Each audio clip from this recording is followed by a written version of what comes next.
Good. Okay, it's 5 o'clock, and so we'll go ahead and call this regular scheduled meeting in the Santa Clara City Council to order. Welcome all those who are in attendance tonight. We appreciate you being here.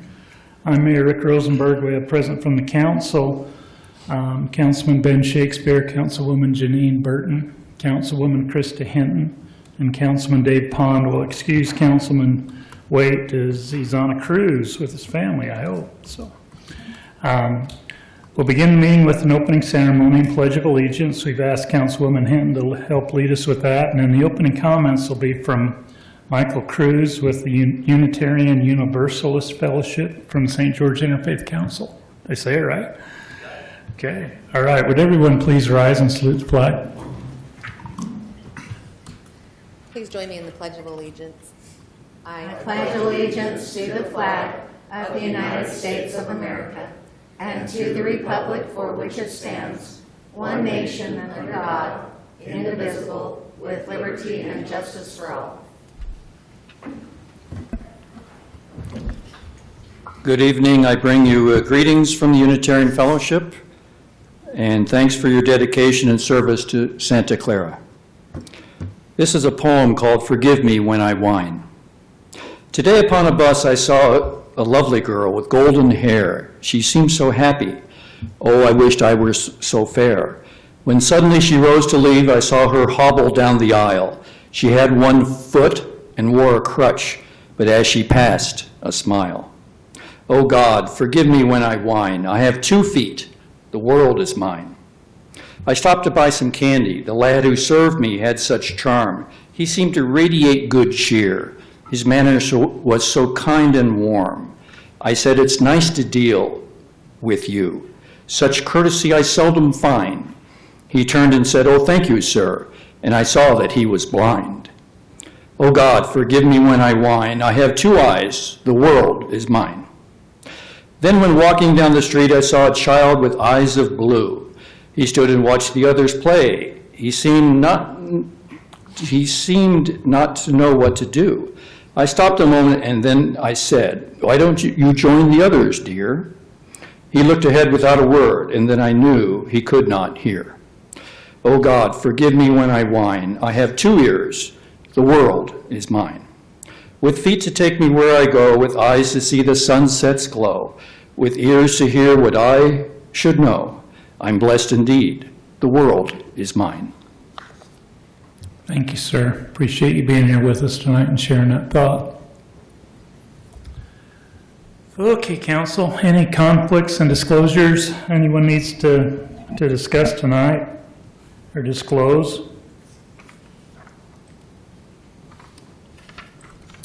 Nobody has any. We'll go ahead and go into the working agenda. Item 4A, public hearings. We have no public hearings scheduled tonight.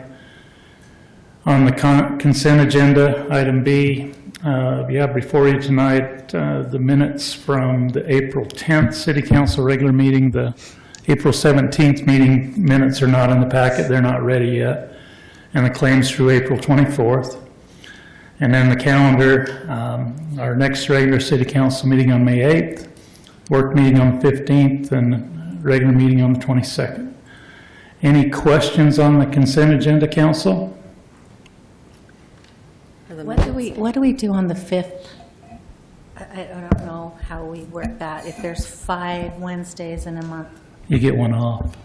Oh, I didn't mean to be so excited. Or sometimes Brock will schedule a special one. So it depends. Nothing scheduled for the 5th Wednesday in May, though, right? Correct. Okay. Mayor, maybe just a note, May 8th, I believe, is our public hearing for the historic guidelines. Mm-hmm. Yep. And then I think that's tomorrow on Planning Commission. Yep. So maybe just for anyone listening or reading. May 22nd is the last day of school as well. And graduation. Is graduation on 22nd? Yes. Council, is that something that's going to present a conflict for you? Yes. Well, what time is graduation? I don't know what time graduation is, but I will. I will find out. Okay. Yeah. It's at 8 a.m. 8 a.m. Oh, I should be fine. I do have a conflict that night, though. Okay. All right, well, if it turns into where we don't have a quorum, we'll talk about that next month. So you won't be here on the 22nd. Not likely. Okay. All right, good news. Is this when we correct the minutes? Sorry. Excuse me? I have a correction for the minutes. This Is this is when the- we do it? This is the time. It looks like on page 10, it says Councilmember Waite reported on the following, but I think that was actually Mayor Rosenberg. She said page 9. Councilmember Waite was the one just before. I think it's just kind of a typo. We're at on page. Page 10 at the top of the minutes on the 10th. That was Mayor Rosenberg. Okay, thank you. Thank you.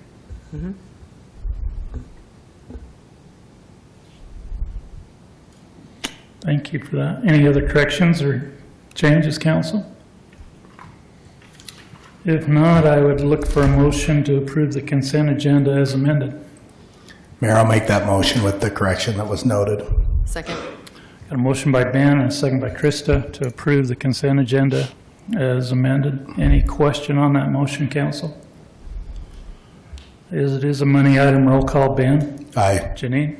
Aye. Krista? Aye. Dave? Aye. The ayes have it. Thank you, council. Item C, with your permission, council, I'd like to move item 5 up on the agenda. You're here from grad night? Okay. Discussion and action to approve a request from the Santa Clara High School Grad Night Committee for a donation of $1,000 for Grad Night 2024. Brock? Yeah, so each year, for the last number of years, the Grad Night Committee has come to Santa Clara City in request of a donation to help funding of Grad Night, and so we received that request this year, and they're here to speak about that, but they're requesting a $1,000 donation this year. What have you got planned? Tell us what you got planned this year. So it's a beach bash. It will be held at the rink and Nets on Fire. It is the night of graduation, so it starts at 9 p.m., goes to 3 a.m. It's open to all graduating seniors from Snow Canyon High School. For students that are on fee waivers that do not have the ability to pay, those fees are waived so that they're still allowed to come. So some of this $1,000 could help offset their fees, as well as just paying for the facility, dinner, those kinds of things. Great. Any questions, council? And I just need your name for the record. Oh, Teresa Fife. Okay. Questions? I would just note that it's something we've done every year. Yep. It's been a good program up there. Keep them out of mischief on graduation night. Amen. Give them a safe place to celebrate. There you go. No questions, council. I'd look for a motion. I'll make that motion. I move that we approve the grad night donation for $1,000 for 2024. I'll second it. Got a motion by Dave and a second by Krista to donate $1,000 for Santa Clara High School grad night for 2024. That was by Janine. Sorry. What? Janine seconded that. Oh, Janine did, sorry. Seconded by Janine. I'm going to have to separate you I two. know. Sorry. Okay, any question on the motion? It's in a money item. Roll call. Dave? Aye. Krista? Aye. Janine? Aye. Ben? Aye. Passes unanimously. Thank you. Thank you. Good luck with stuff. Thank you. Okay, let's go back to item C1. This is discussion and action to consider approval of proclamation declaring the week of May 5th through the 11th as Professional Municipal Clerks Week. Brock? Yeah, you stated it all right there. So that's what we'd like to do with Municipal Clerks Week. So we'd just like to issue the proclamation actually declaring that in Santa Clara City. So the proclamation was in the packet. If you'd like it read, we can read it. I think just the important part that we recognize the week of May 5th through the 11th as Professional Municipal Clerks Week and further extend appreciation to our professional municipal clerks, Chris Shelley and Deputy Selena Nez, and to all professional municipal clerks for the vital services they perform and their exemplary dedication to the communities they represent. Dated the 24th day of April, 2024. Got a question or a motion to approve the proclamation, council? I move that we approve the proclamation as presented. A second? Second. We're gonna make you, we're gonna make you bobblehead back. I will move one of them. Okay, I got a motion to approve the proclamation by Krista and a second by Dave. Any question on that motion, council? All in favor say aye. Aye. Any opposed? Ayes have unanimously. Thank you, council. Item 2, discussion on the updates to the Traffic and Transportation Master Plan with 5-year capital improvement projects and the proposed impact fee. Dustin? Good evening, Mayor and Council. Can you switch me over, Chris?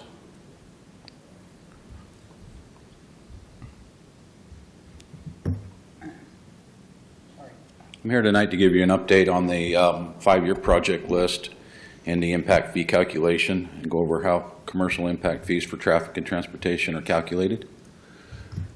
First off, the proposed impact fee was calculated based upon the future roadway improvements identified in the Santa Clara Transportation Master Plan that can be attributed to projected future development over the next 6 years. The projected future development growth was determined by evaluating residential and commercial building permits issued in the last 4 years. The permits for the various developments were converted to a single-family equivalent, SFE, in terms of trips generated in the PM peak hour. For the purpose of the study, it was assumed that Santa Clara will continue to experience similar type growth over the next 6 years as development continues. The SFE impact fee was calculated by dividing the city responsible roadway improvement cost by the projected SFE development units over the next 6 years. Now, I'd just like to run through the 5-year plan, the 5-year projects list.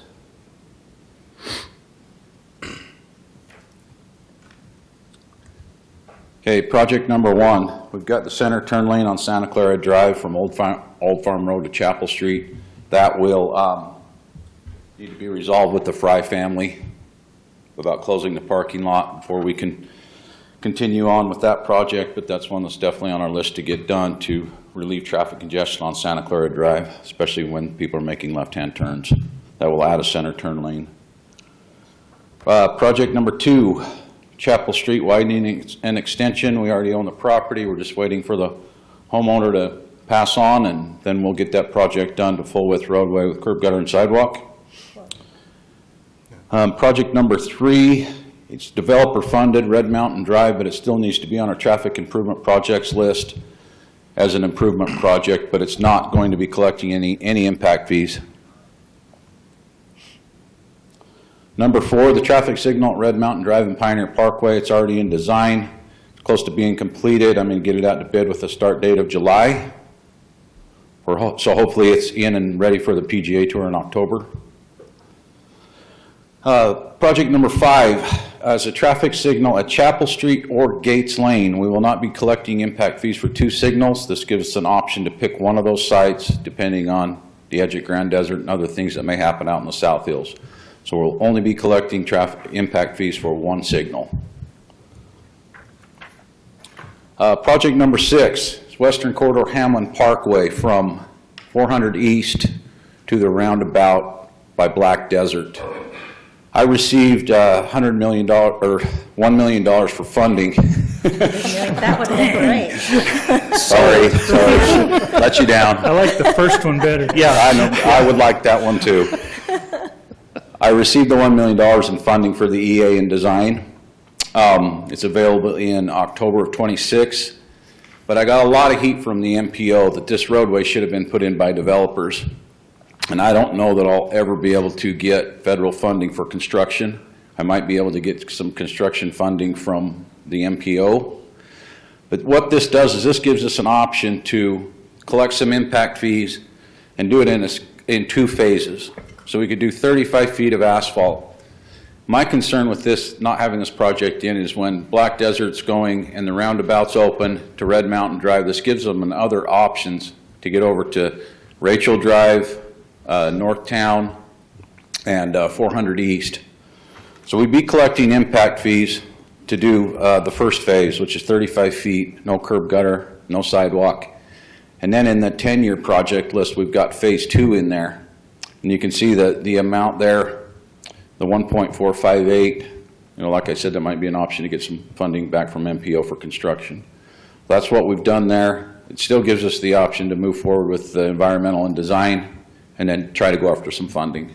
But I have concerns about the funding there. You have a question, Ben? I do. Has any of the northern corridor or southern corridor been funded by developers? No.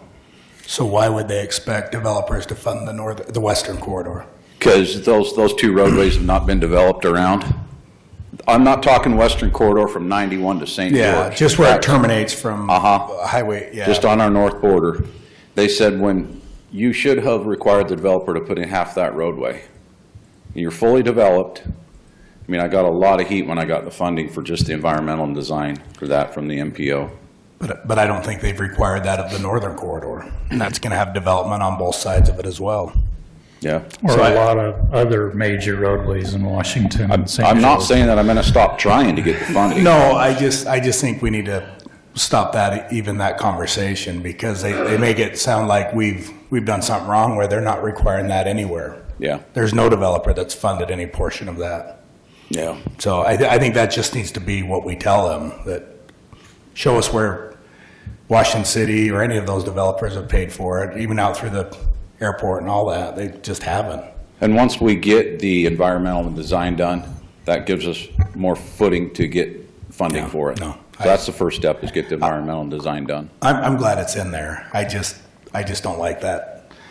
That it's kind of back to the water thing where we haven't done our part, but we were the first to do the apps and all Yeah. that. So I think that just needs to be our story. Okay.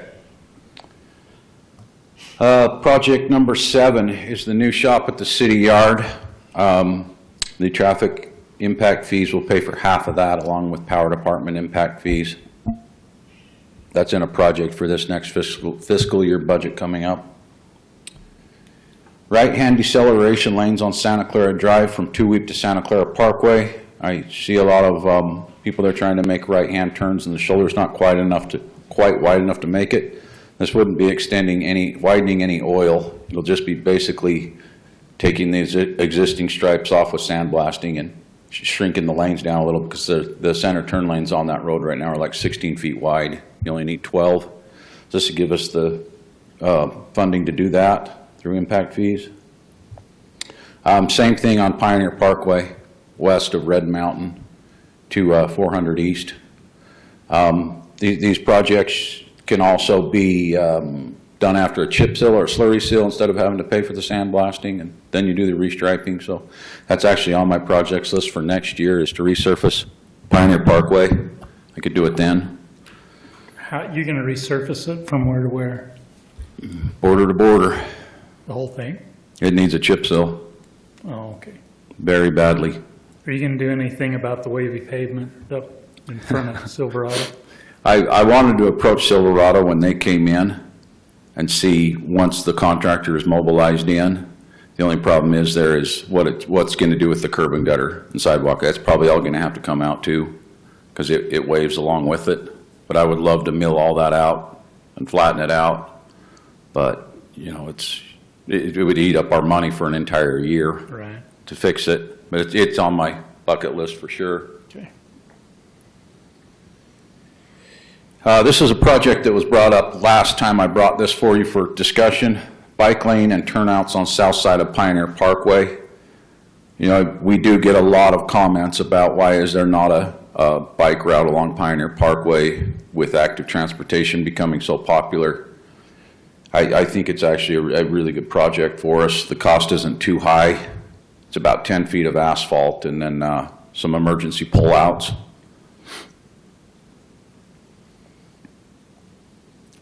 And then the project 11 is the local match for the western corridor from 91 to Gap Canyon. We have the 1.4 million available in 25, and then the 700,000 available in 27 for the funding of the environmental and design. And we're constantly trying to get this out to our local legislatures to get the construction funded. Then this is a project that Brock made me aware of, is we still have existing bond payments on the Chapel Street Bridge. This will make them impact fee eligible, which we had in the last master plan. Any questions on the 12 projects in the 5-year plan that are impact fee eligible that we'll be collecting impact fees for with this update? Questions, council? Mainly just as priority in this. I mean, you've got them 1 through 12, but is there, That doesn't mean priorities at all. I mean, some of these are, Western Corridor is number 1. I like that. But these projects can be done at any time, not in any order. Okay. Which Anything ones are else? priority for you, Dustin? I mean, as you're looking through these, where do we need to start? Traffic signal, Yeah. that's already in the works. I brought up Pioneer Parkway. If we're going to chip it, we might as well get the widening done then and the restriping. Santa Clara Drive, we can move on right away. And definitely the fries, the Santa Clara Drive. I see the amount of traffic that backs up there. And like I said, the shop's already in the next fiscal year budget. So that's a top priority. We're flat out of room down there for storage of new equipment that we're spending hundreds of thousands of dollars on. So that's a top priority also. I mean, everything in the project list, all 12 of them are, in my eyes, except for the second traffic signal. I don't think we're quite ready for that unless we want a traffic calming device on Santa Clara Drive to break up the traffic. Would we be able to get, if we were to get the bike lane, could we get that before PJ? Probably not this late. It'd be a push. I'm just thinking, be a lot of people on that road.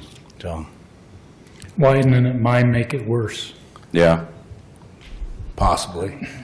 because they'll be more tempted to pull over and get their looky-loos when they Yes. make that turn. I think that's gonna be one of the big issues that we're gonna talk to them about, is how to keep traffic on Pioneer moving so they're not trying to pull over and stop and trying to see who's on the golf course right there where you can see it. I think that's gonna be a problem. We want them moving through there quickly. So, that's one of the things we'll be talking to them about, their transportation planner. Okay, I'm gonna talk about the impact fee now. The recommended single-family detached housing street impact fee of $3,610 represents a 4.4% decrease from our current impact fee of $3,778. The reason for that being is our projects total list in the 5-year projects has gone down since our last master plan, because we completed a lot of those projects in that master plan. So it's not very rare that you see an impact fee go down, but if that's what we need, that's what we need, and I feel confident that we've done a good study and that these are the projects that we need on our 12-year list to improve our traffic infrastructure. Your 5-year list. 5 years, sorry. Well, if you had that 100 million, you could do a 12-year list. We could do everything on there.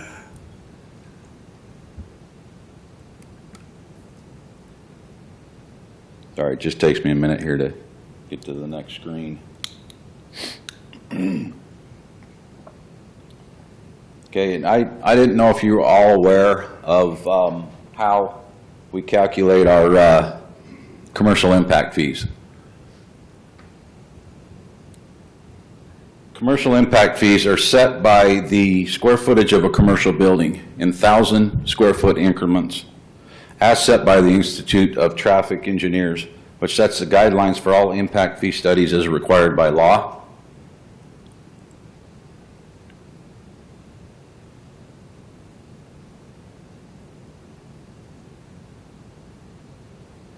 So for instance, you've got spot number 710 there is general office, is 1.44 single-family equivalent.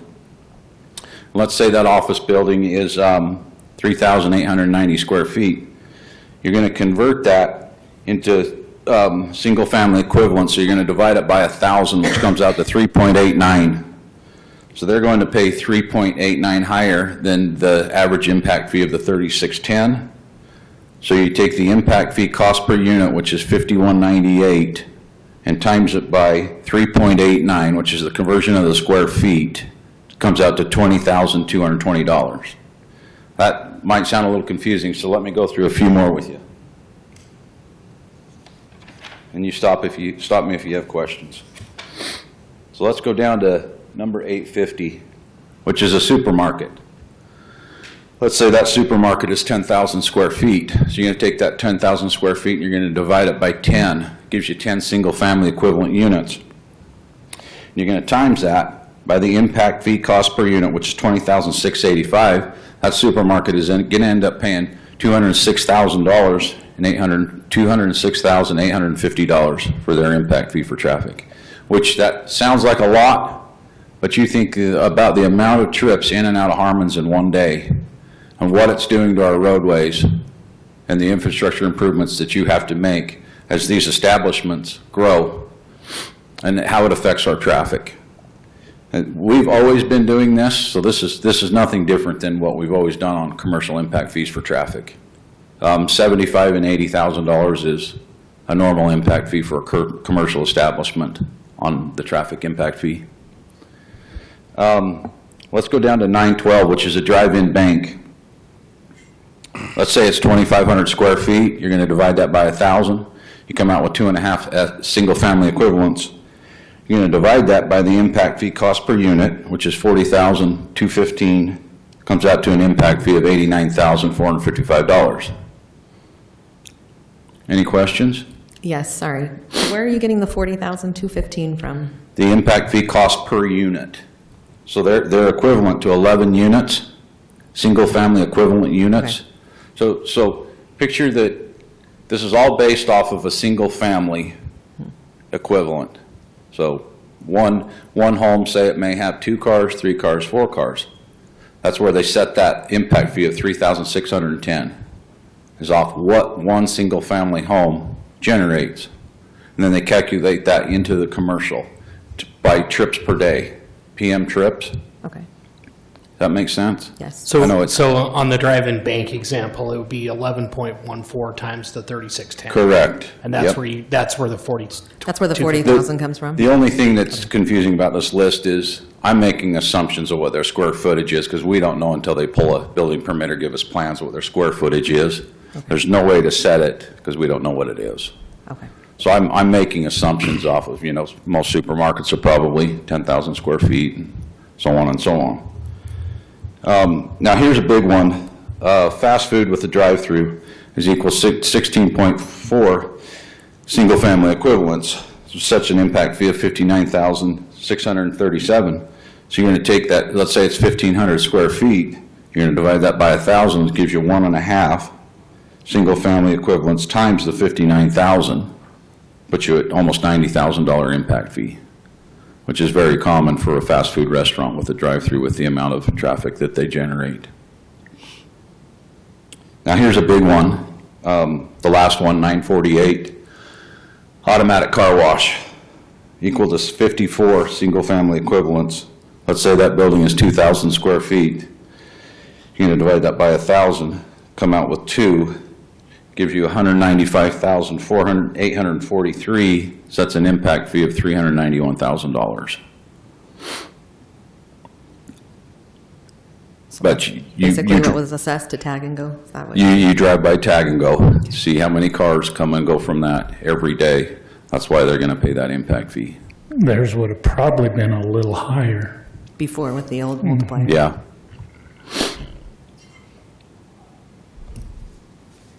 Any questions on that? What's our commercial businesses bringing us in sales tax, Brock? Just a rough estimate. Well, What is Harmon's and, I can't give exactly to each business, but I did receive our distribution for the April, which would have been actually for February, and our distribution combined with what our local and what the state match was, 160,000. That's what our sales tax distribution was. for April?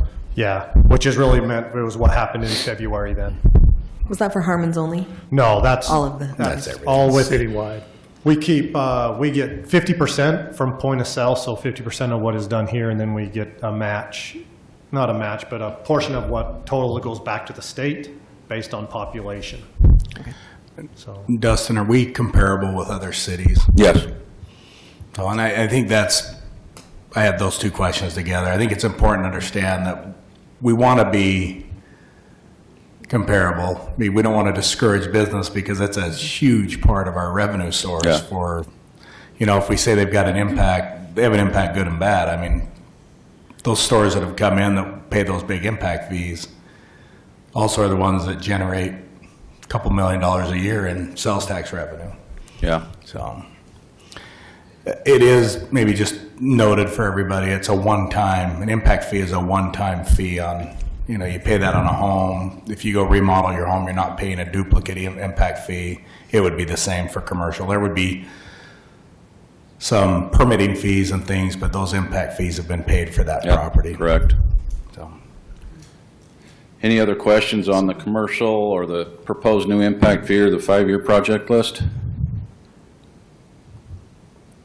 Okay, if not, I'd like to run you through and remind you that this came to us in storybook form, which is I think has actually been amazing. Fully funded by UDOT, overseen by UDOT, with a local match by the MPO, and also overseen by the MPO. I'll just take just a couple minutes to run you through this again, just in case you don't remember it. Remember, it's linked to the city's website, so if I go in and I see the zoning map, I click on it, takes us right to our GIS, shows our zoning. This is really going to help developers when they're working on construction plans and things like that for the city to be able to have access right to our zoning map. Go through the socioeconomic data, population, employment, growth in Santa Clara for building permits, building permit history, dot density maps, go into roadway data. Talks about all our right-of-way widths, all our road cross sections. It'll take you directly to our city's website again and show you our newly updated construction standards.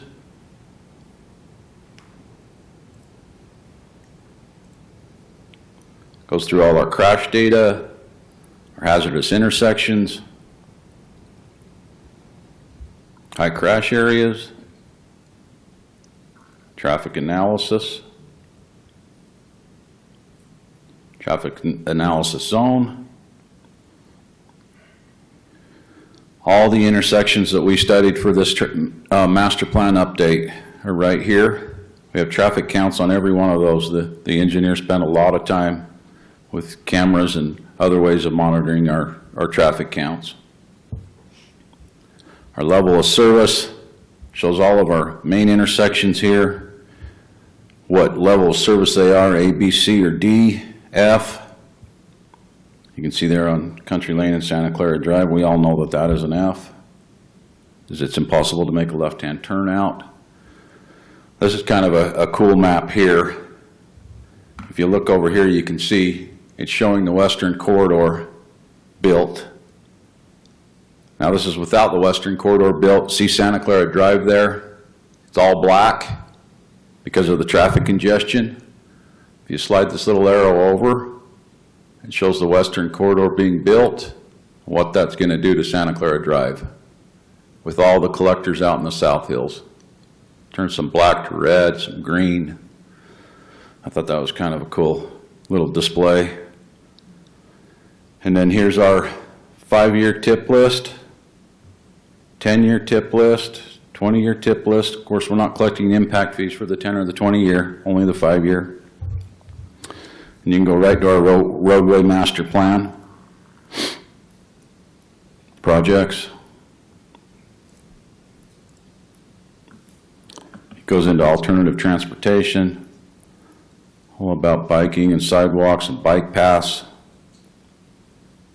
bike lane or active transportation potential projects. This will take you right to our trails master plan.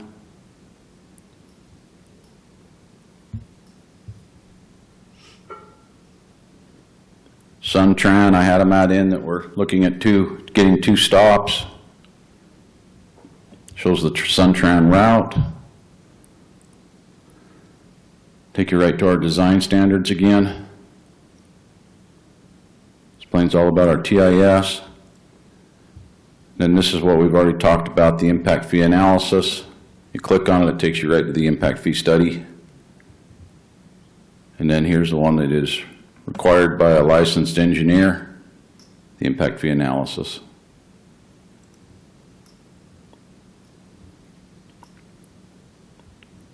Updated it with some pictures of Santa Clara.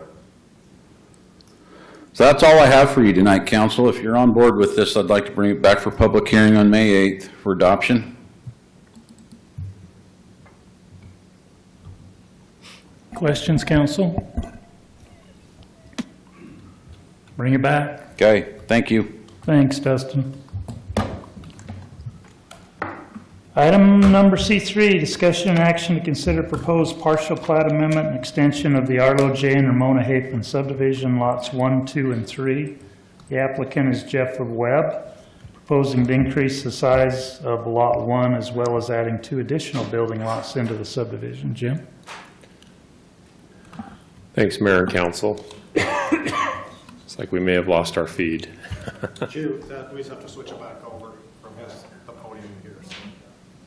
What's that? We're just switching it back over. Okay, okay. I'll have you pull the plat up when you have a second, or when it's available. There we go. Thank you. And I'll just speak from the plat. There we go. We have 2 copies of the plat. We have the survey that's been done by Alpha Engineering. Ryan Scholes is here this evening who's done that work. And this kind of just shows you the plat itself. It shows lots 1, 2, and 3. And then you go to the next sheet and it includes an aerial, which really gives you an idea what's currently on the ground. So we spoke about Ramona Hafen earlier tonight. That's the Ramona Hafen home there on Chapel Street that's currently in place over by the orchard and where the future extension of Chapel Street will go. And so lot 1 is a lot that's currently, the home's currently built. It was built in '89. It's part of the original subdivision plat, the Arlo J and Ramona Hafen subdivision. It was a 1-lot plat with a flag lot, just a flag lot with no frontage on Chapel Street. So this includes amending that original subdivision plat and extending the plat. So lot 1 is currently 10,000 square feet and would be increased to 14,266 square feet, so become quite a bit bigger, along with that staff portion or that access being 25 feet wide. The lot also increases in size. Lot 2, the proposed lot 2 would be 21,837 square feet. That's the one directly behind Ramona Hafen's home.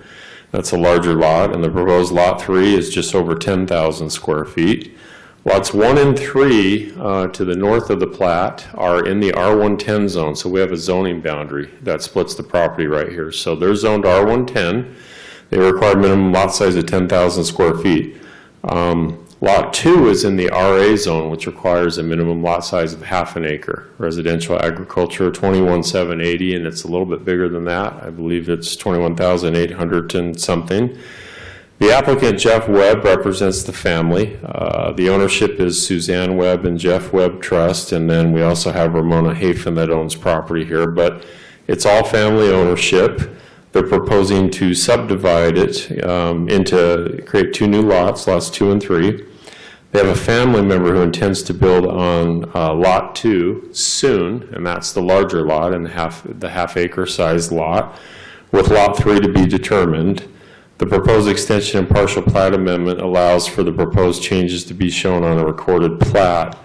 I had 2 items that I wanted to discuss, and I did discuss with the Planning Commission 2 weeks ago, and I'll discuss with you now under items to be addressed. The first one is that we have a flag lot. Lot 1 is a flag lot with an existing home on it. Lot 2 will eventually have public frontage along Chapel Street, which we just discussed. However, a temporary access easement for Lot 2 will be required from the 25-foot private driveway at this time. So with the flag lot, that's the staff portion that's providing the access back to Chapel Street, and then the flag is the building envelope where the home is located. We have a good amount of those. Every city does. So we have one of those here. And then that access will provide a temporary access easement via the flag or staff portion to Lot 2, and they'll be required to do some improvements there. Ramona Hafen currently lives on the lot. However, the property is owned by the city. The city will be improving Chapel Street and removing the home in the future. Street improvements, the applicant will be required to put in curb, gutter, and sidewalk along the frontage of Lot 3, and the additional 25 feet of frontage for Lot 1, which is the flag lot. The city will put in the remainder of the public improvements for Lot 2 in the future.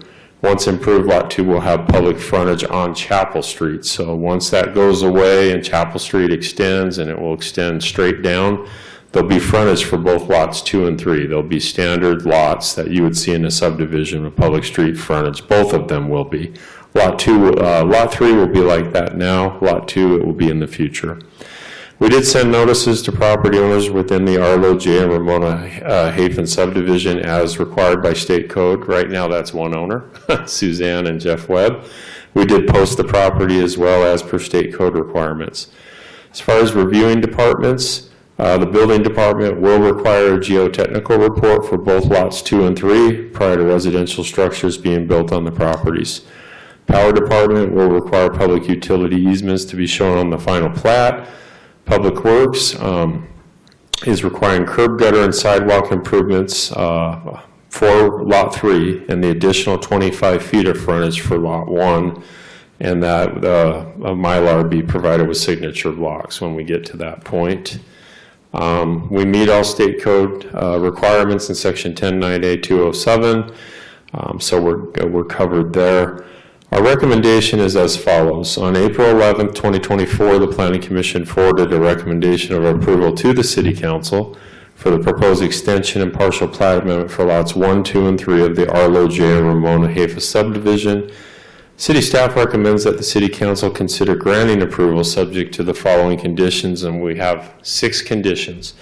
Condition 3 and 4 are specific to the 2 items I brought up in the report, and I'm just going to read them. 3, that the applicant be required to install a 25-foot private asphalt driveway, staff portion for Lot 1. That's the flag lot. That the private driveway includes a temporary access easement for Lot 2 until Chapel Street is improved, and public utility easements for Lots 1 and 2. 4, that the applicant be required to put in curb, gutter, and sidewalk along the frontage of Lot 3, and the additional 25 feet of frontage for Lot 1, the flag lot. The other 4 conditions are standard for an application like this, but this one is a little bit outside of the box. I'll turn the time over back to you, Mayor and Council. That's what we have on this item. The thing that's neat about this is it's an opportunity for 2 new single-family homes in the area. So the applicant's representative is here as well, Mayor, if you have questions. Thank you, Jim. Any questions for the staff, council? This is kind of a house cleaning subdivision. It's cleaning up some of the existing ownership and making it comply with the zoning ordinance and creating 2 new building lots to be ready to go. Any questions? Isn't there an orchard right there? Are they taking all that out and everything at Ramona's? The orchard area is to the It's south. south of this. It's to the south of where the home is, and then the road would come in, but the orchard is planned for the future. Right. It would remain. So, Okay. good question. Any other questions? If not, I'd look for a motion. Mayor, I'll make that motion that we approve the plat amendment and the extension of the Arlo J and Ramona Hafen subdivision lots 1, 2, and 3 as presented, including the 6 conditions that have been noted. I'll second it. Got a motion by Ben and a second by Janine to approve the proposed partial plat amendment and extension of the Arlo J and Ramona Hafen subdivision as presented with the conditions that were presented by the staff and the Planning Commission. Any question on that motion, council? Let's do roll call. Ben? Aye. Janine? Aye. Krista? Aye. Dave? Aye. The motion passes. Thank Thank you. you, council. Okay, the one we all been waiting for. UAMP's presentation by Mason Baker, the CEO, regarding projects they are involved in now and the future resource projects that UAMPS is investing in. Gary? Thanks. Good evening, Mayor and Council. I would just like to introduce Mason Baker. He's the CEO of UAMPS. He's been in charge since when? January of 23. January 23, but he's doing a great job for UAMPS and all the members that are members of UAMPS, and I'll just turn the time over to him. Welcome, Mason. We appreciate you coming down. Bringing your trusty sidekick with you. Yes, thank you, Mayor and Council. I think most of you all know Jackie Coombs. She's our Managing Director of Member Relations. She's been with me since I started 13 years ago. Very appreciative of all the help. Keeps me in line, always running the show. So I'll jump right in the interest of time. What we have put together for y'all is a bit of an overview of what's going on in the wholesale electric market, some trends that we've been seeing, how we're adapting as UAMPS because things are changing. I'll give you some insight into what we've been doing sort of on strategic planning. We'll also talk about new resources that we're looking at for the membership for y'all, and also talk about the resource mix that Santa Clara has to serve your customers here. And please, I'm happy to take questions as we go. I'd love it to be interactive. Let's see. Where should I point, Brock? Over towards here, probably. Okay. Hopefully it works. Is it on? It says it's on. I can move it for you. Should I press the? Can you move? Got it. Okay. I think most of you all are familiar with UAMPS. We are a interlocal agency. We were formed in 1980. We formed originally to purchase an ownership interest in the Hunter coal plant. Since then, we've grown to have 16 different projects. We're currently, and you can see this is our membership map. Most of our members are in Utah, but we have expanded and currently are in 7 western states. You can't see it on the map, but we do have a couple members on the east side of California, go down into New Mexico, up into Idaho as well. We are what's referred to as a joint action agency. Really what we do is aggregate up the economies of scale, allow our members to participate in larger power generation projects, and provide other services that otherwise may be uneconomic if they were doing them on an individual basis. The type of organization that we are is often referred to as a project-based joint action agency. And what we mean by that is we let our members decide which projects they participate in, and what that translates into is our members have different generation resources that make up their portfolios. That's a little different than, say, the Utah Municipal Power Agency, UMPA. They're what's referred to as an all requirements joint action agency. They have a set of resources, and their members just take those resources, and they don't have that individual choice of what resources make up their resource mix. I will say that we're looking at an organizational change that some of our members want us to investigate, offering that sort of all requirements platform. So that's a very different thing for UAMPS to be looking at.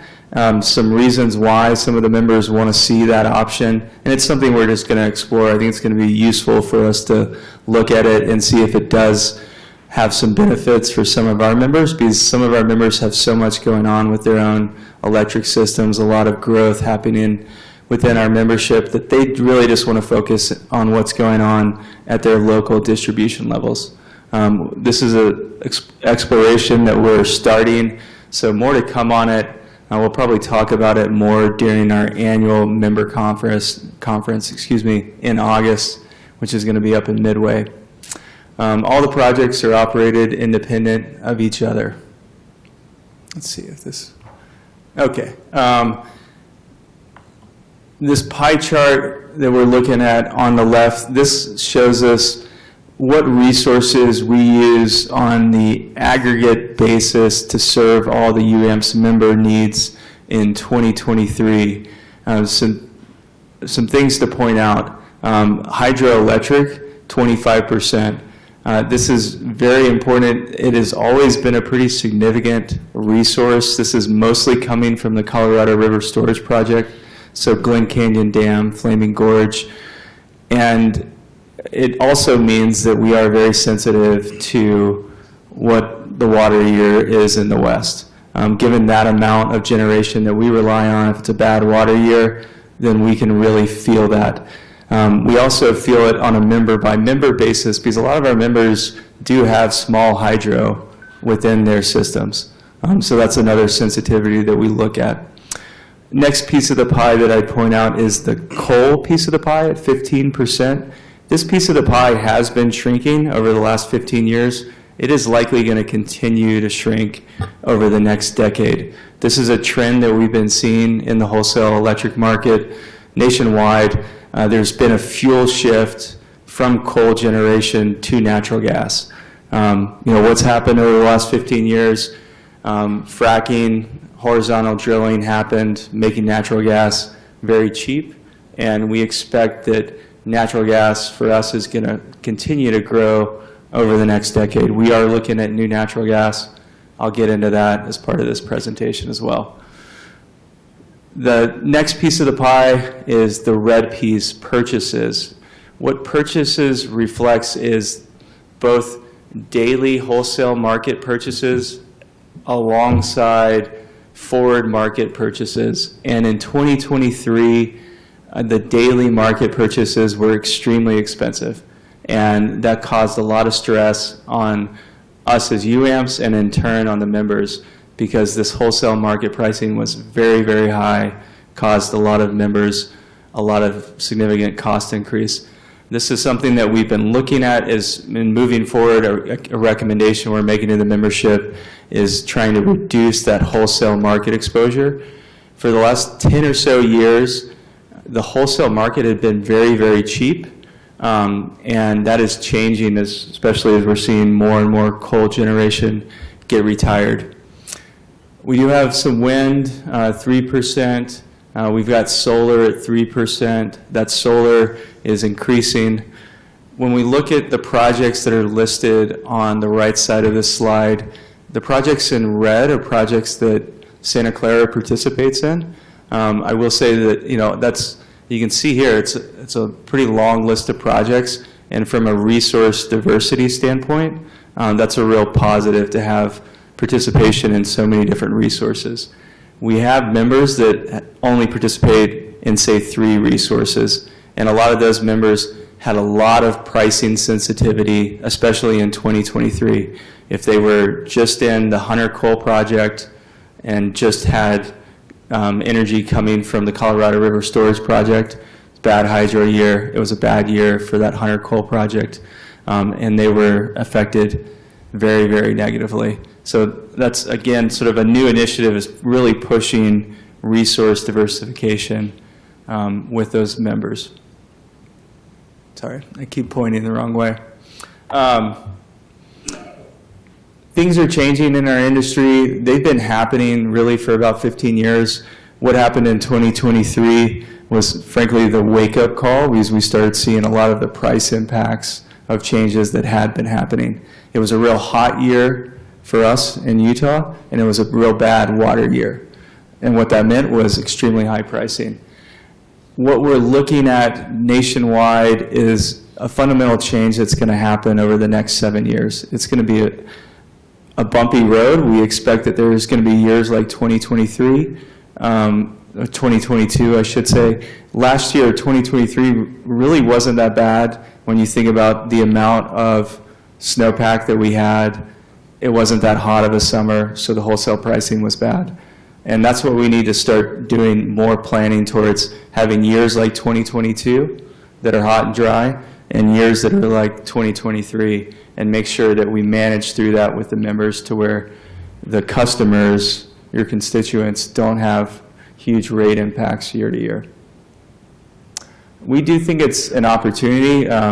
There's a lot of discussion about, these are enormous challenges and they can be overwhelming, but we're certainly taking the mindset that we need to figure out how to embrace these challenges and figure out, we've learned some things over the last several years. We're going to take those lessons learned moving forward and implement them over the next 7 years. This will give you a little more of a picture of what's going on nationwide. What this chart showed is it shows is the installed capacity by generation type. You can see on the left side of the chart, NGCC, I apologize for all the acronyms, we're especially bad as an industry on that. That is natural gas combined cycle. So that's just natural gas. It's the predominant form of installed generating capacity in the U.S. If you went back 15 years ago, that would have been flipped with coal. You've got coal retirements, so coal is second. CT, combustion turbines, that's also natural gas. So you can really see how much natural gas is playing a role for us domestically on installed generating capacity. Wind capacity has also grown. Nuclear stayed pretty flat. Again, more gas steam turbines, so more natural gas. Solar has really come on over the last 10 years. Hydro has been about the same. And then you can see batteries have started to come on as well. All right, so that's where we were, that's where we are currently. This is a chart showing, these are the planned new generation additions that are going to happen over the next 7 years, through just the end of this decade. You can see trend-wise what's happening. We're going to see a lot more solar. That's what's reflected in the yellow. We're going to see more natural gas, onshore wind, more offshore wind. Offshore wind is a new thing for us in the U.S. It has some serious challenges. We're not really interested in it. It doesn't really work for us. It'd be a long transmission line for us to work with. In the middle, what's really key is pointing out batteries, how much new battery capacity is coming online. That's a very interesting development. We're looking at doing solar and batteries. I'll talk about that in a minute. You can see that coal and gas are anticipated to decline over the next 7 years. This is more new generation than we've ever built domestically. This is going to cause huge strains on labor. We frankly probably don't have the labor force domestically to do the amount of capacity additions that are forecasted here. It's also going to put tremendous strain on supply chain issues that we started seeing with COVID. We don't have domestic manufacturing. We're going to be reliant on international trade. Custom issues will come into play. It will be rocky to do all of this new capacity development that's anticipated. So we've really started doing a lot on the energy transition. This 4 pillars that are reflected here, what this really identifies, these are the 4 pillars that are necessary to navigate this energy transition, and each of them is quite difficult in their own regard. We are seeing a very clear preference towards low to no carbon resources.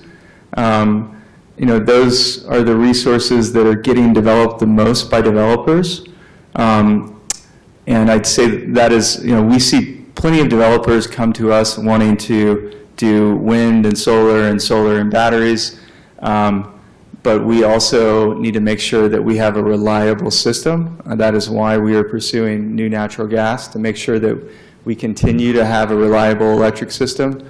From a reliability standpoint, the U.S. electric grid is incredibly reliable, and it's something that we probably all underappreciate. That's something that in foreign countries, they do not have the same amount of reliability.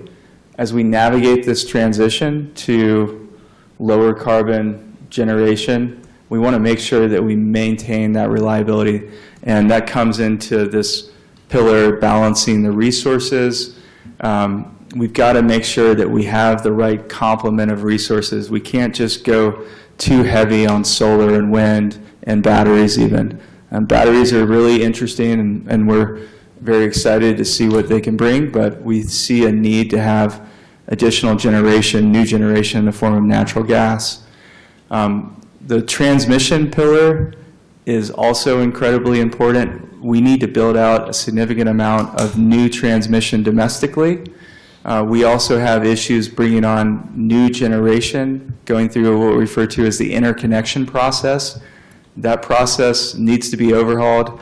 Going through that interconnection process takes about 5 years. So any new resource that we look at building, we're thinking that it's really not coming on till probably 2030, recognizing it's got to go through that interconnection process. We'll talk about some other resources that we're looking at that we've prioritized because the developers have already gone through that interconnection process. But that's another thing to keep in mind. The last pillar up here is the energy supply chain. We have our work cut out for us domestically as we try to reshore domestic manufacturing capacity. Right now, 80% of the solar modules worldwide come from China, and that's a key consideration. We're trying to get more solar manufacturing here, but in the near term, we're going to be heavily dependent on China for solar and batteries, and that's just a reality of it. It will take us time to build up that domestic manufacturing capacity.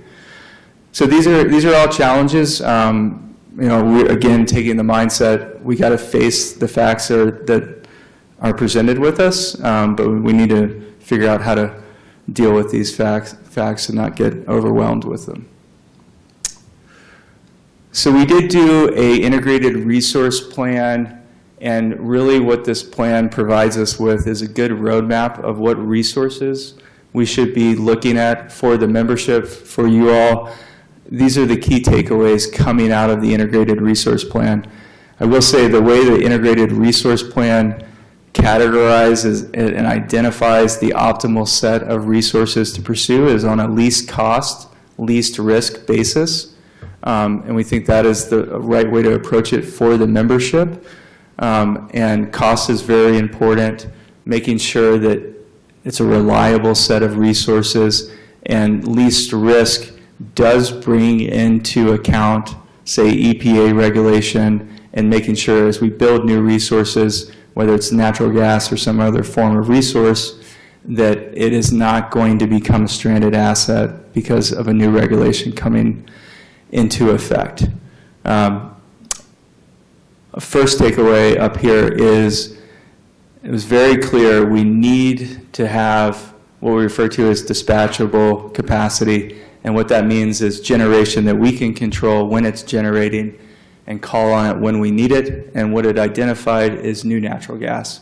It said you should look at doing 300 megawatts of new combined cycle generation, and so this is new natural gas that would operate 50% of the time or more. And it also said you should look at doing 200 megawatts of peaking generation.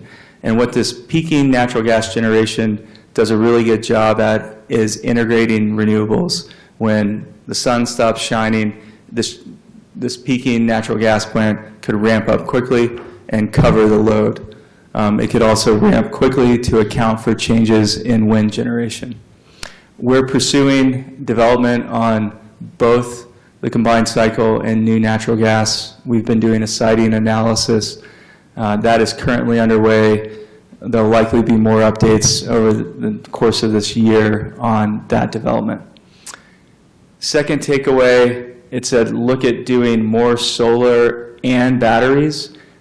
We've done about 150 megawatts of utility scale solar so far, and what the IR Integrated Resource Plan said is you really should look at doing solar with batteries, because the issue with solar is that it's often generating when we really don't need it, but when you add batteries to it, that adds a much better value proposition to us.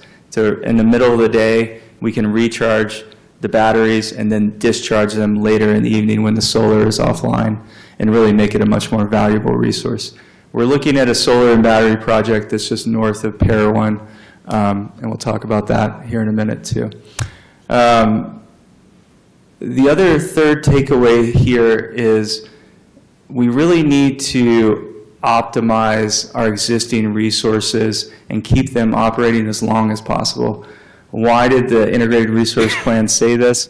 It said this because really sort of two things. First, it is so hard to bring on new resources. We need to keep on the existing resources as long as possible.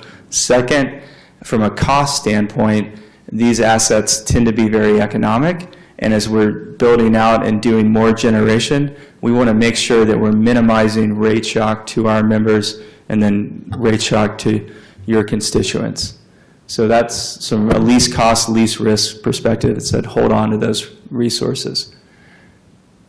Last takeaway up here is just identifying land sites to do some of this new generation. We're doing that now as we go through the siting analysis for the new natural gas. So shifting gears a little bit to be a little more Santa Clara specific, what we're looking at up here is 2023 and what resources, what on the left side are the specific projects, the specific UAMPS projects that serve the Santa Clara load.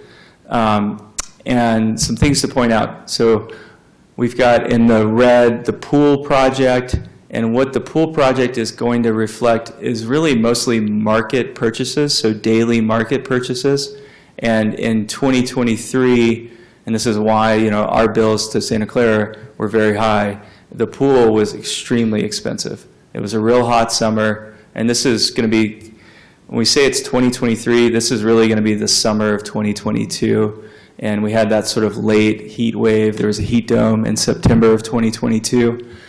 So that pool exposure was significant financially. Our recommendation moving forward, given the pricing volatility that we're seeing in the wholesale electric market, is to have a pool exposure of 10% or less.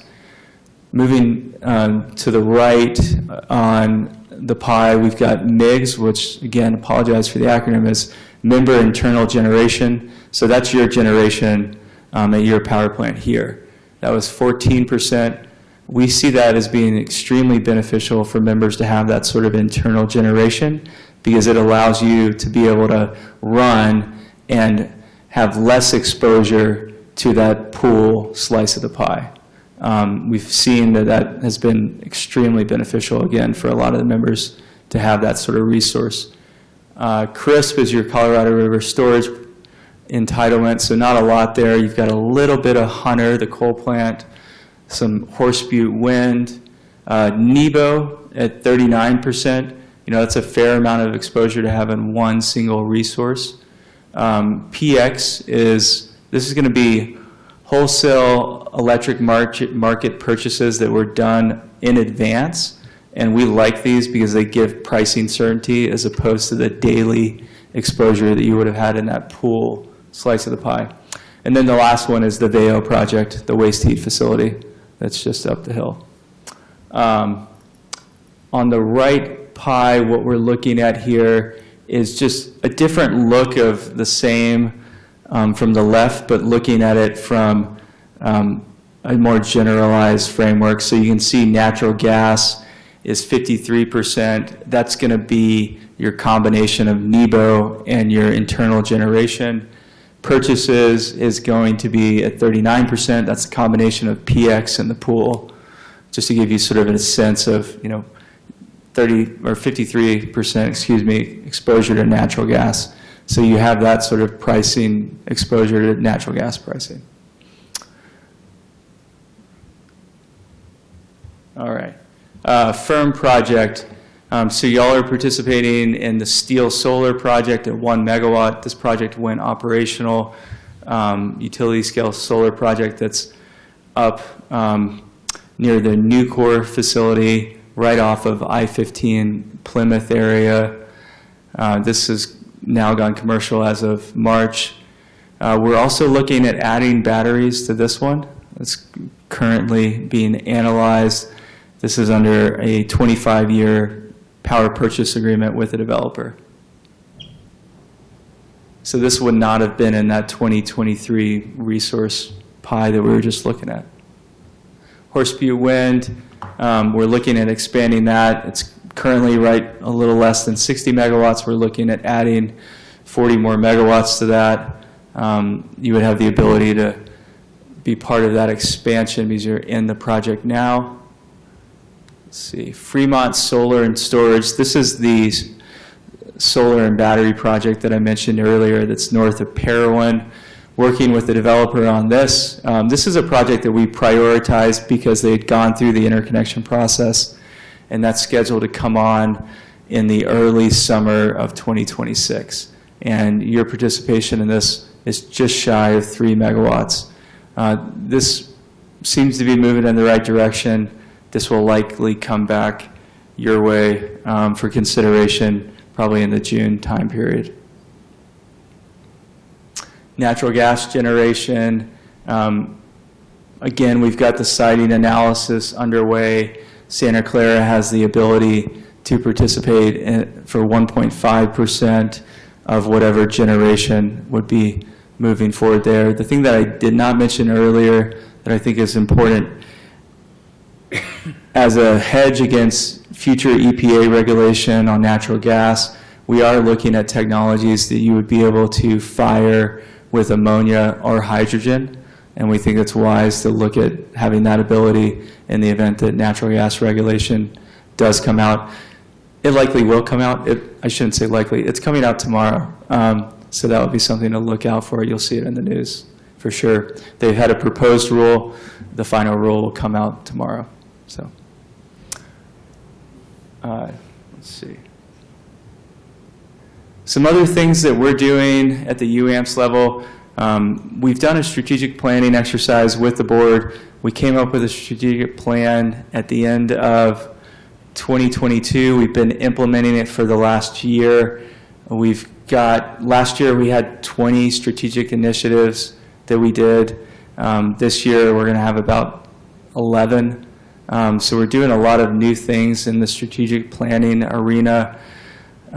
Some other tools that we've identified, we've been going through a look at that fiscal year 23 because it was a bad year for us, for everyone, and taking the lessons from that year and looking at the budget that we had provided on a member-by-member basis. We met with Gary and have gone through that look back, and it's a real good way to sort of have a conversation on what's going on with a member on their resource mix and be very clear on what recommendations we may have moving forward. We're going to continue to do those types of things and be much more interactive with the members on a planning basis, because this is I can't overstate it. I mean, the change is dramatic that we're undergoing, and it's the time to really sort of dig in and make sure that our members understand what's going on and get feedback from them on how we can do better. I mentioned the all requirements project that we're looking at, so more to come on that. The last one I haven't mentioned is the financial health checks.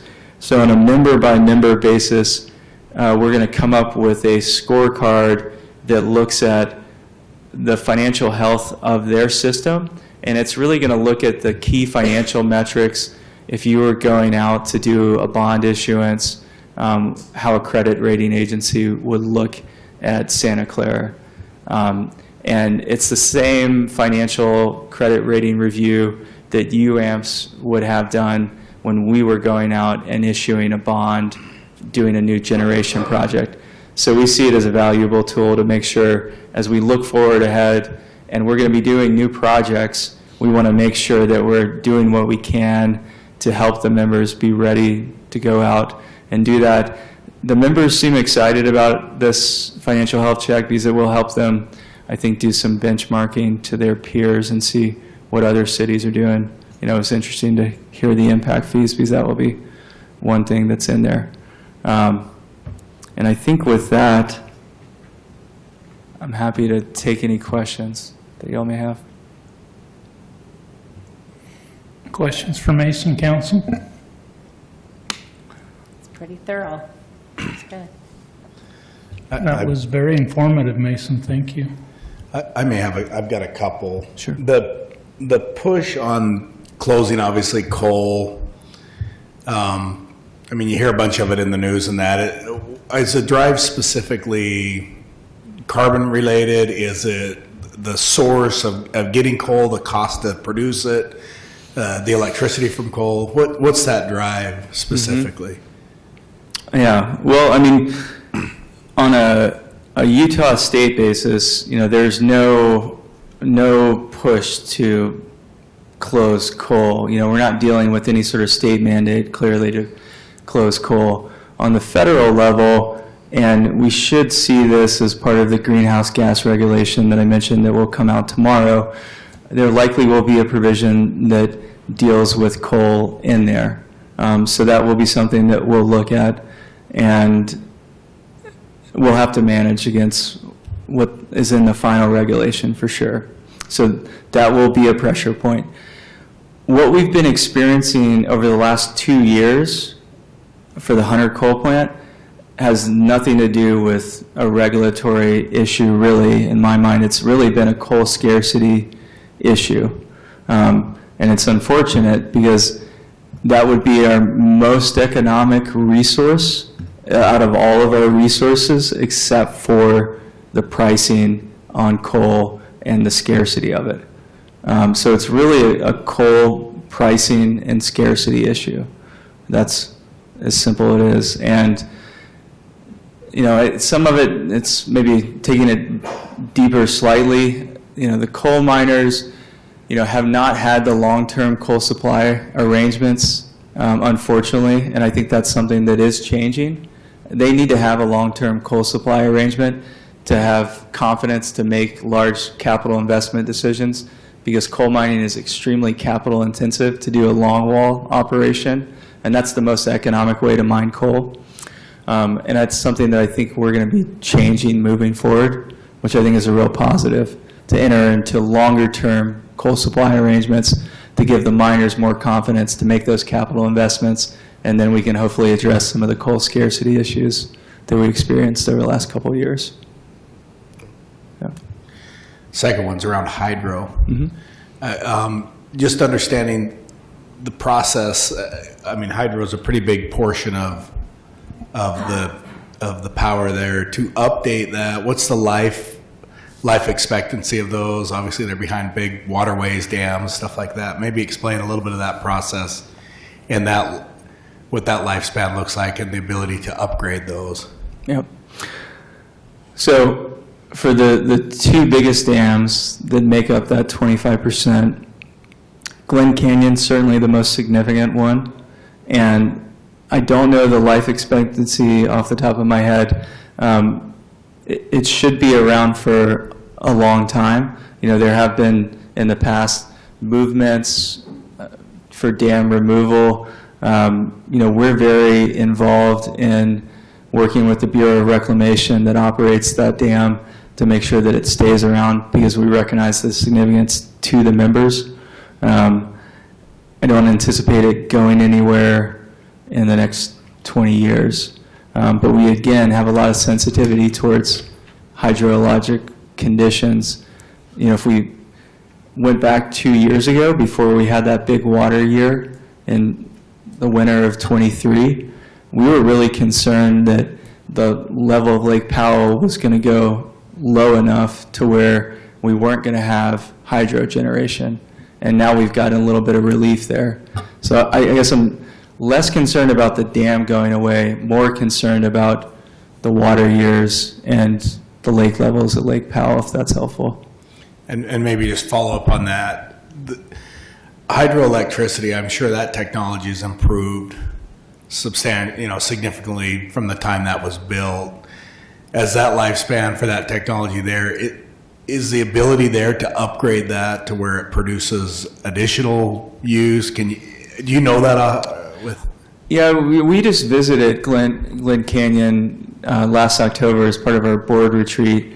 I don't believe they have much ability to sort of upgrade and improve the efficiency of of the facilities there.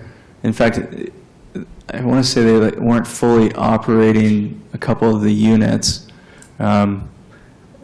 There's potential to do new hydro. I think where that potential is currently getting explored is in pumped hydro, where they're actually building reservoirs and pumping the hydro up at night and then releasing it. It doesn't have to be at night. That's sort of the old school way of thinking of it. You could be pumping it up during the middle of the day when there's excess solar generation. And there's a number of those developments that are being actively pursued. The issue with hydro is they're so capital intensive. If you think about doing a project like Glen Canyon today and the price of concrete, it's a very significant undertaking. Yeah. Other questions, council? Rob? I'm curious, from the carbon-free power project, what's the future of nuclear within UAMPS? Thanks for that question, Brock, because I should have mentioned that. We still see a place for new nuclear. We definitely are taking the approach, and I think you can see it in the different types of resources that we're looking at, that we sort of need every available resource and see a value in having that diversification. As we've gone through the process with the CFPP, we certainly learned a lot, and coming out of that, we see the role of nuclear, but our current posture is we don't want to be the owner developer like we were. That was a very hard space for us to be in collectively as UAMPS, and I think for the membership. So what we're looking at now is if there's an opportunity with a developer that's really moving forward in that space and we could take a power purchase agreement, then that's something we will look at and are looking at. So, Thank you. yep. What's happening with NuScale and the carbon-free power project? Is it moving forward under different ownership, or? It's not really moving forward. I mean, we're in the process of closing out the Department of Energy cooperative agreement that we have, and my hope is that there can be a project that moves forward at that site location, because there was a tremendous amount of very valuable work that was done, site-specific work, where they can really move forward and launch a project there. But we'll have to see how those project assets get utilized.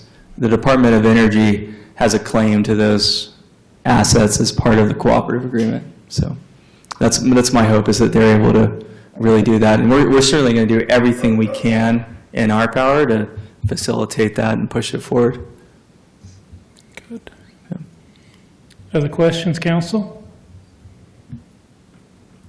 Mason, we certainly appreciate the presentation, taking the time to come down and visit with us. Of course, anytime. Appreciate it, Mayor and Council.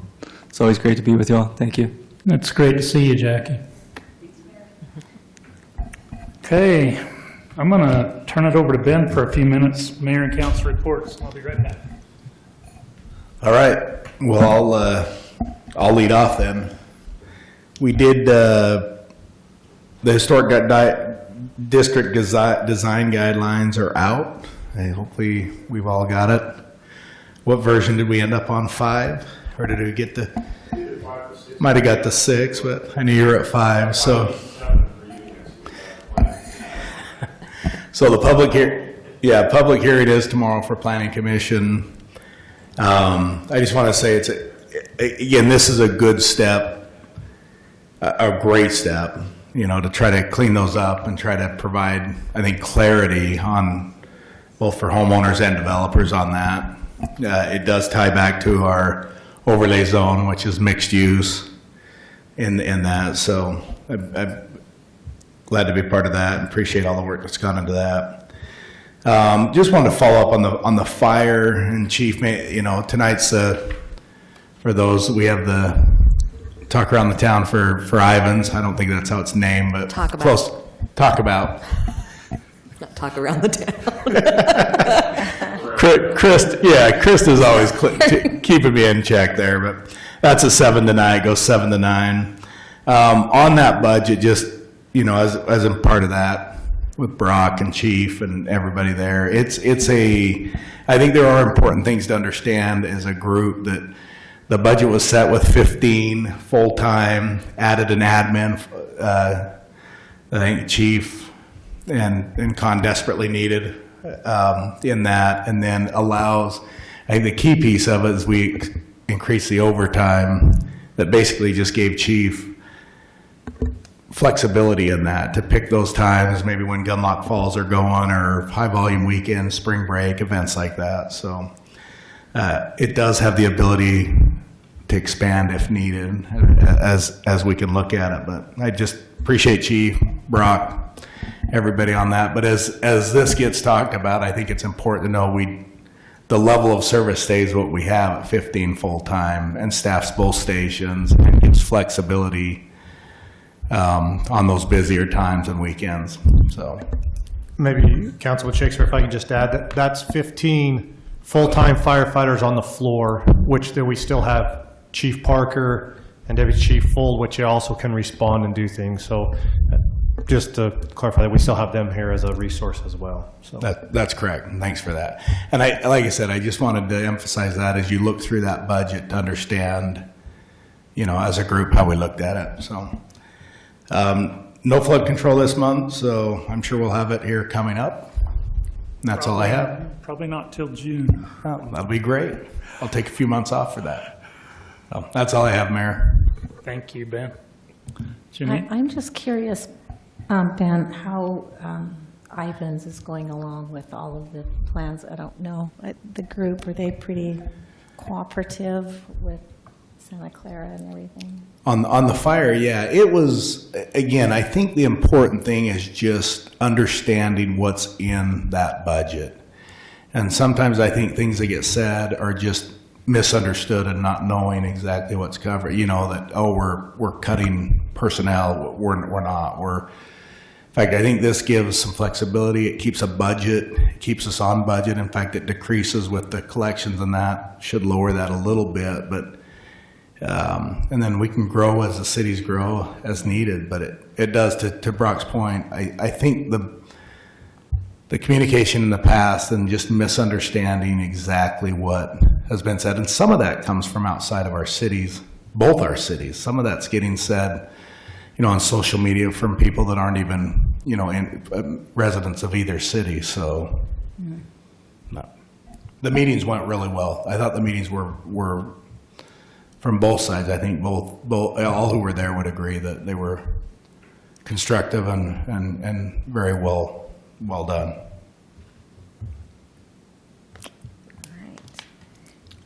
Kenny? All right. It was good to be with the League of City and Towns and do the mid-year conference. I came away with some very good information. I thought that my favorite was how to put on effective events in our cities. And I thought that was a very good, informative thing. Maybe I can help with, which brings me to one of the events coming up is this Miss Santa Clara pageant, which will be here at City Hall on June 6th. But on May 2nd, I think we are also having a parent meeting here at 7 p.m., just for information. And then... Do you know how many girls you got signed up? I don't right now, but I am meeting with Monica here on the 29th. You got the email from Monica today? Did you see it? Did you see the email from Monica today? No. This is her last year. Oh, I didn't know that. She sent an email, she copied you on it, sent it to me, and must have come told just me before about the me. night of the 6th, but then also indicated that she's, due to some other business interests and stuff, she'll be stepping down after this year, and so the search is on for a new pageant coordinator. Wow. Okay. It's funny because we've talked several times, so I've never met her yet until the 29th. So, let's see. Well, they had that arboretum thing where they put up new signs from our city, and Krista, Dave, and I were there. And it was really neat to see that, and we got to walk along a part, the trails down there, and then there's a little portion of a bridge that's collapsed and needs some fixing up, and we were talking about, they've got volunteers that will help come in and maybe work on that. You probably know more about it than I do. That was great. And that's all. Okay, thank you for the great job at the fair. I think the exhibit was good and got a lot of good feedback on it, so thanks for your work Okay. there. Thank you. Krista? I also attended the League of Cities and Towns meeting. Great breakout sessions. I attended the session for social media best practices. Learned a lot of things about keeping our social media accounts private, separate from our public accounts if we are going to try to limit any type of commenting or activity that needs to be on a private account that you use privately all the time. So they had a great PowerPoint, which they said they'd make available to us, and I'll get that to everybody. But yeah, it was very informative. And I don't know if our city has a social media policy already. Great, I need to look at that. Make sure We do have one, but we've been looking at it, we probably it needs an update. Have you? Though, even though it's not overly old, but it needs an update and address a few things that we have experienced in the last little while, so. Okay. Well, I'll make sure I get that to you too, and I'm happy to help with that if we need to. So, Thank you. I attended the Rural Economic Development breakout session, which was great. Vernal is doing some really cool things in their downtown. What I thought was interesting is I don't think they're paying attention to historic guidelines, even though they have historic buildings down there. So, anyway, also rural advocacy and the Women in Government lunch, and in one of the general sessions, I thought it was interesting. I think it was Justin Lee was talking about, no, Cameron, talking about the 2034 Olympics and how cities throughout the state ought to be looking ahead and kind of planning for that infrastructure-wise. So just something to think about when we are making our plans, because I'm sure it will impact us down here as well. Went on a ride-along last Friday with Officer Muse. Chief Flowers helped set that up for me. That was great. Got to learn about kind of the day-to-day for our police officers, and he was very patient with me, answered all my questions, and now I know where all the speed traps are, so. And I made sure to show him what car was mine so I don't get pulled over for anything. Well, he was great. I appreciate all that the law enforcement officers do for our city. It was really interesting to hear how they work together, and anyway, they're doing a great job keeping us safe here. Went to a meeting with Congressman John Curtis on Monday morning. He was talking a lot about public lands concerns, wanted to know what our concerns were. Specific to us, he is working on some legislation with Senator Lee to try to allow for housing on BLM land, which we've talked about before. But one of the, I guess, caveats or conditions they would agree to is only allowing it where it is adjacent to land that already has infrastructure, which would be perfect for us in the South Hills. So hopefully they can be successful with that. That's something to keep on the horizon as well. Went to the House Natural Resources Committee congressional hearing at Rock Bowl. I've got the sunburn to prove it. It actually was really good, but it was so hot. 90 degrees, right out there in the sun, no shade.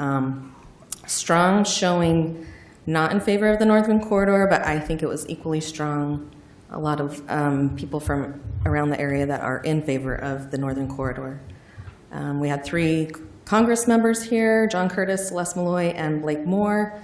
We heard from witnesses, Washington County Attorney Eric Clark, Darcy Stewart, the developer of Sun River, and other developments, Commissioner Adam Snow, UDOT Executive Director Carlos Braceras, and then WC, Washington County Water Conservancy District, Zach Renstrom, all had time to give short presentations, and there were questions asked, and I thought it was really great information that was presented. I know it's been presented here in City Council before, but I think that was great to hear it on the congressional level, so I think they're all working really hard to try to make this happen for us. So And then just one little point of personal privilege, this very engaged-looking teenager in the back row is my child here to observe city council, my first and only child to come and watch a city council meeting, so well done.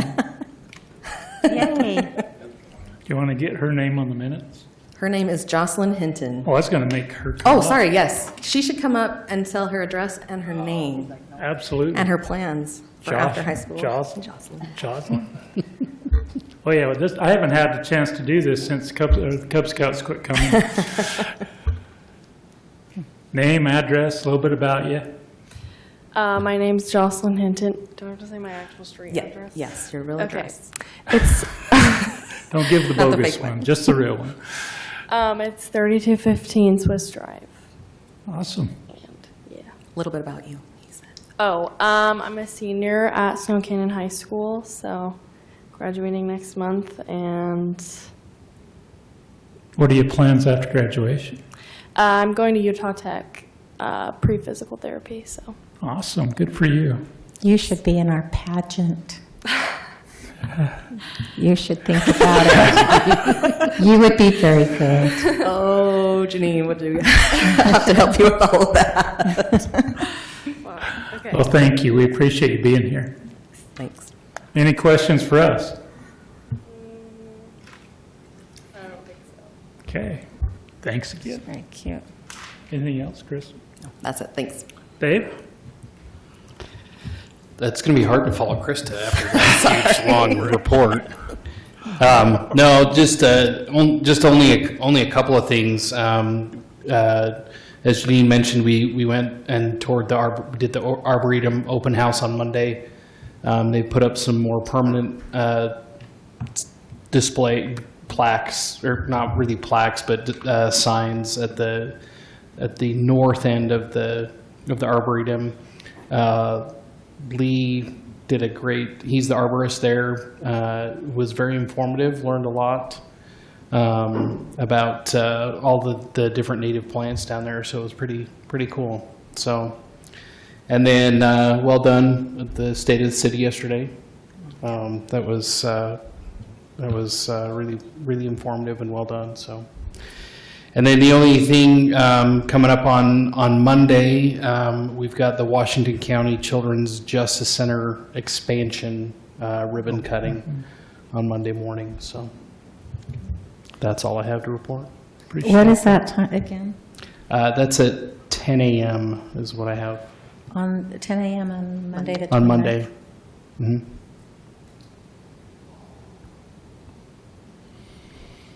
Okay, I attended a DTEC meeting for the MPO. We talked a lot about the Springdale Transit Line and the bus stops along the route from St. George up to Springdale for the new buses that they've got. The buses are actually here, so they'll be putting them in service sometime soon. They gave us an update on the regional trail standards plan. Ryan, I think you've been involved in development of the regional trail standards. And so those will be, I guess, adopted into our design standards as well when they're ready. Okay. And then a race on the Ironman, and some of the impacts that they're projecting for the Ironman next month. Doesn't go through Santa Clara, doesn't break my heart. But it does have quite an economic impact on the area, and they're excited about it. The staff has been meeting with Black Desert. We had a meeting 2 weeks ago. Was it last week? Yeah, I was zooming in on that one. They've got a new PGA coordinator. City's been asking them for impact analysis, what kind of impact analysis, particularly on transportation, the event's going to have. They've submitted some plans and stuff for their conditional use permit. There's a special use permit in process right now. They will be using parking and vendor storage on the Santa Clara side, and so staff's doing a good job at looking at that and reviewing that. We'll bring back and update you on when we get some additional details on how the traffic impacts are going to be. I'm concerned about it just because of the existing infrastructure that we've got on this side is limited to the connection on Rachel from Affirmation and the connection at Pioneer on Red Mountain. So I'm excited to see that signal get built. I think we should have that in place before the event. Red Mountain should be built before the event, and so it'll help things a lot. We'll still have some issues that we'll have to work with, and so we'll be talking a lot more about that in the future. I want to thank you guys for attending State of the City yesterday, apologizing for losing my voice about halfway through. So all the brag up sheets on the city staff are sitting on my desk, and I'll share them at a future date. Because I was done yesterday when I got to the end of where I got. It was time to sit down or fall down and see how good the EMTs were. But I thought that would be really good press. St. George News story. But thank you guys for being there. Appreciate your support. Appreciate all the staff's help, especially Christelle. She's not here, but she put the video together, and her and Lance, and so thank you for doing that. I think that's all that I've got. Appreciate you guys covering for me lately at some of these events. If I'd have went to that deal with the legislature, I wouldn't be here today, for sure. But thanks again for all your help. We don't have executive session, right? No. Anything burning a hole in your pocket? I'm just going to add one thing that I got from the conference from my city manager's one. It was actually from the league, from Cameron, in dealing during the legislative session is understanding with municipalities who speaks for the city. He said they ran into a lot of times during this legislative session where a legislator would come and say, hey, I spoke with, and it would be like the public works director at such and such a city, and they're good with it. But everybody else in the city was against this legislation and saying it was really happening a lot. And so understanding who speaks for the city, or it would be like the fire chiefs supported something that the league was against. And so they were really conflicting things. And so working together as a city, which I think with our Engageify, working that to make sure that we all are all on the same page with the legislators, so they're not getting conflicting messages from staff. So, but also helping them understand who they should reach out to, and not maybe to some people to get the speaking for the city. So, Okay, thank you, Brock. Just a reminder, you guys have got just enough time to make it to the talk about, public safety talk about, out in Ivans, and a few of us will be going to the irrigation company annual meeting. I'm so excited. Okay, if there's nothing else, then I'd look for a motion to adjourn, council. I move that we adjourn. Got a second? Second. Got a motion by Krista. Second by Dave. Yeah, it's going to happen. Switch the plates. Let's make it happen. One on this side, one on this side. All in favor say aye. Aye. Any opposed? Krista keeps us on our toes. You two just stuck down and say it. Funny. Walk about, talk about, whatever it is. We're at it over. Gotta walk and talk and.